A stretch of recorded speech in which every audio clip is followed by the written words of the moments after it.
Olá, bem-vindos à nossa análise de hoje. Vamos mergulhar fundo nas ideias de Daisaku Ikeda, mais especificamente na proposta de paz dele de 1997, Novos Horizontes de uma Civilização Global. Oi. A gente tem aqui uns trechos biográficos e partes dessa proposta.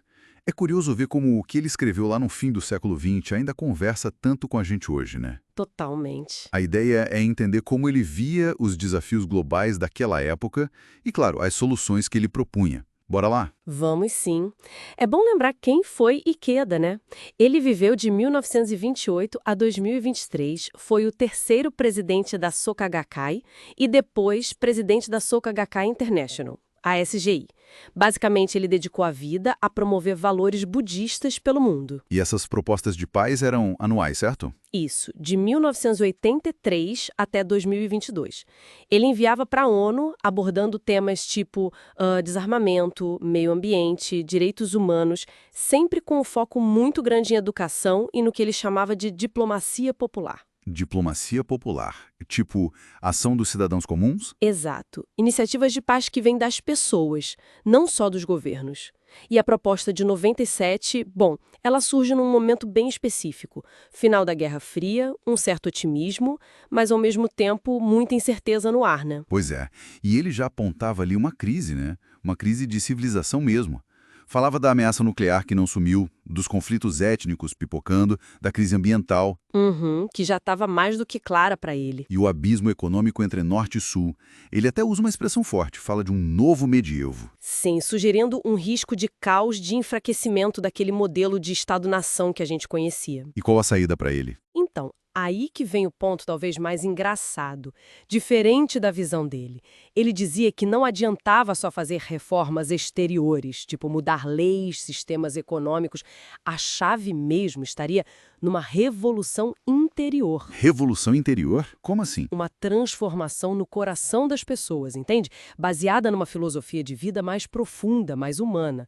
Ele era crítico do século XX, achava que houve uma obsessão por essas mudanças externas. Tanto do lado do socialismo quanto do liberalismo? Isso, ele achava que ambos tinham limitações, especialmente um liberalismo focado só na segurança secular, quer dizer, no bem-estar material e político, mas que esquece a dimensão, digamos, espiritual ou interior da vida. Interessante essa inversão. Mas vamos pegar um exemplo concreto. A crise ambiental. Como essa ideia de revolução interior se aplica aí? Ótima pergunta. Olha, já em 97 ele alertava: cuidado com os limites do crescimento. Falava da urgência do desenvolvimento sustentável. E ele via uma conexão direta disso com a injustiça entre norte e sul. Aquele ciclo de pobreza, crescimento da população, degradação ambiental. Exatamente. Um ciclo vicioso. E é aí que a filosofia budista entra com tudo para ele. Ele usa o conceito de Enji, que é a ideia de que tudo no universo está interligado, nada existe sozinho. Interdependência. Isso. E também Eshofune, que é a ideia de unicidade entre a pessoa e o ambiente. Ou seja, o ambiente não é algo lá fora. Nós somos o nosso ambiente. Destruir o ambiente é se autodestruir. Faz sentido.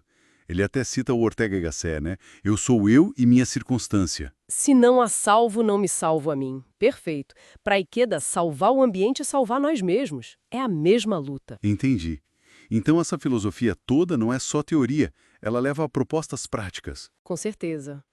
Essa visão de conexão, de responsabilidade individual, fundamenta as ações que ele sugere. Por exemplo, fortalecer a ONU. Ele até imaginava um conselho de segurança para o ambiente e o desenvolvimento. Um conselho específico para isso na ONU. É. E também um fórum global permanente com ONGs para dar mais voz para a sociedade civil globalmente. E sobre desarmamento, era um tema forte para ele, imagino. Muito forte. Ele celebrava avanços, tipo a Convenção sobre Armas Químicas, mas ele também alertava muito sobre os perigos das minas terrestres e, principalmente, a urgência de abolir as armas nucleares. Ele menciona a Corte Internacional de Justiça, né? Sim, o parecer sobre a ilegalidade da ameaça ou uso dessas armas. E ele sempre lembrava da declaração do mentor dele, Josei Toda, que lá em 1957 disse que as armas nucleares eram um mal absoluto. Um mal absoluto. Forte. Muito. Para Ikeda, a única saída era pensar além dos interesses de cada país, focar nos interesses da humanidade como um todo. E para amarrar tudo isso, ele coloca o ingrediente essencial, a confiança.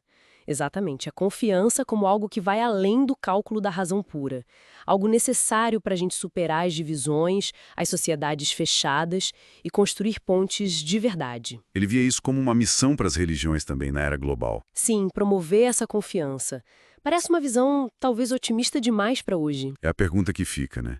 Como construir isso num mundo tão polarizado? Bom, ele não dá uma receita pronta, mas a sugestão é que essa confiança nasce do diálogo honesto e, no fundo, daquela revolução humana em cada um. Se a gente cultiva o respeito pela dignidade da vida, na gente e nos outros, aí sim cria a base para confiar. Entendi. Então, resumindo, a mensagem central dele é: a mudança global começa dentro de cada pessoa. Essa revolução humana, cultivar o respeito pela vida, é o alicerce para a gente resolver as crises todas que estão interligadas e construir uma civilização global que seja realmente humana. A solidariedade entre as pessoas seria o caminho. Então, o chamado final de Queda lá em 97 era para cada um de nós reconhecer o próprio poder de mudar as coisas, de agir junto. Fica a reflexão, então. Será que a chave para os desafios gigantescos que a gente enfrenta hoje, será que ela está menos em novas políticas ou tecnologias e mais em resgatar essa ideia de uma revolução interior e na construção paciente da confiança, como Ikeda propôs décadas atrás?